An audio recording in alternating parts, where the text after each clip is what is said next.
Hello everyone. Welcome to Module 5 video discussion.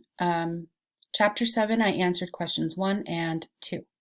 Question 1, why are so many stereotypes negative? Are these stereotypes harmless or dangerous?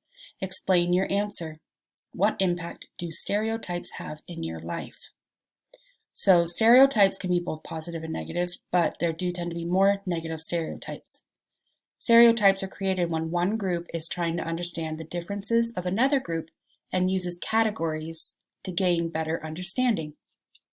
One way that stereotypes become negative is when the differences of one group make the other group uncomfortable because those differences are unfamiliar or unexpected.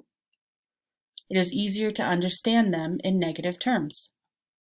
Another reason negative stereotypes are so common is because they become tools used to build up one group or community at the expense of others, found on page 215.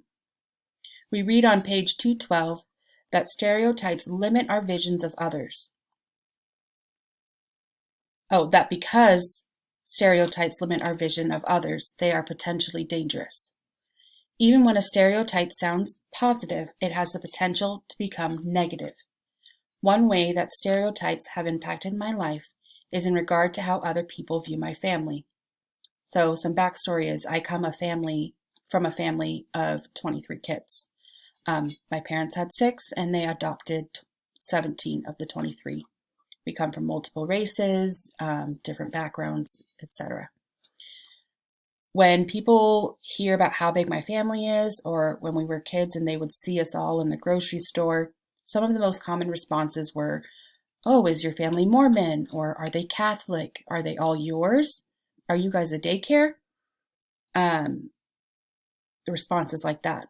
Well, none of these stereotypes were necessarily negative. They still impacted my life.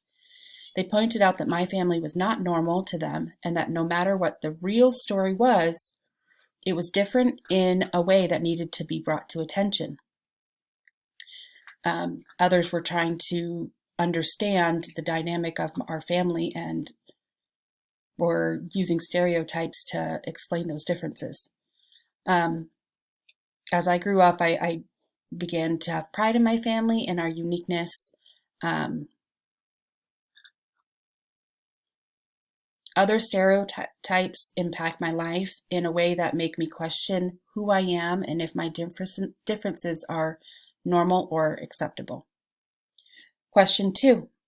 Prejudice is grounded in an emotional reaction and cannot just be gotten rid of by simply being told that it is not a good idea. What are some ways that you would suggest that a person could get rid of prejudice in their life? So first, I would like to revisit the definition of prejudice, which is found on page 219.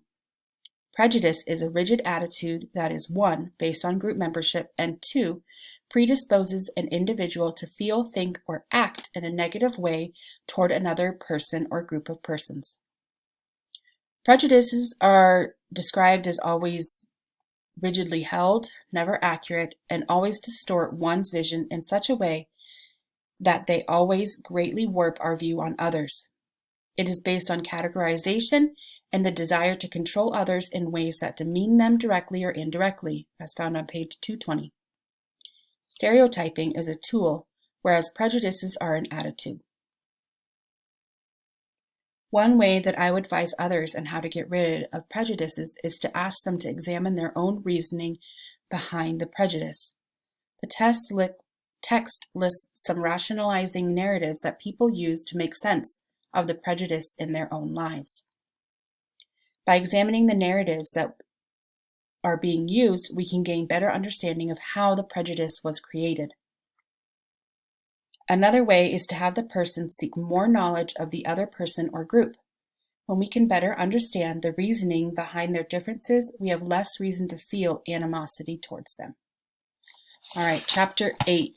I answered question 2 and 4. Number 2. Which approach to conflict do you most typically use? Is that your consistent approach, or is it contextually driven?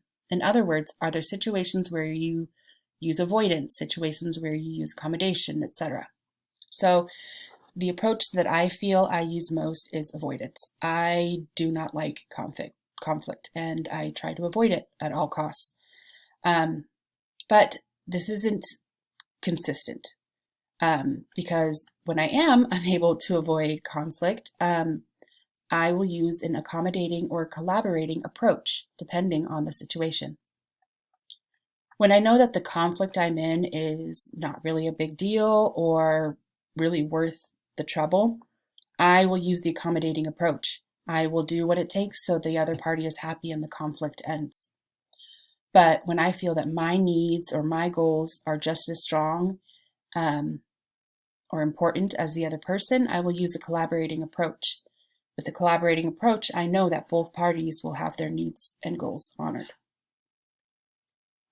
4. Is the concept of forgiveness a practical one? Why or why not? Does it depend on the situation? If so, how? Does a person have to be religious for this concept to have any value?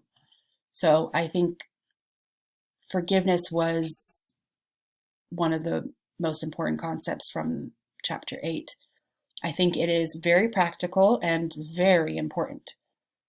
I feel that one of the worst ways that a person can live is when you hold on to grudges and anger towards other people.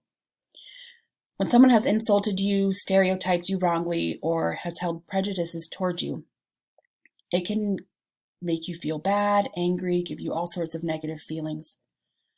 Those bad feelings will fester inside until they begin to show on the outside, turning you into a hateful and revengeful person.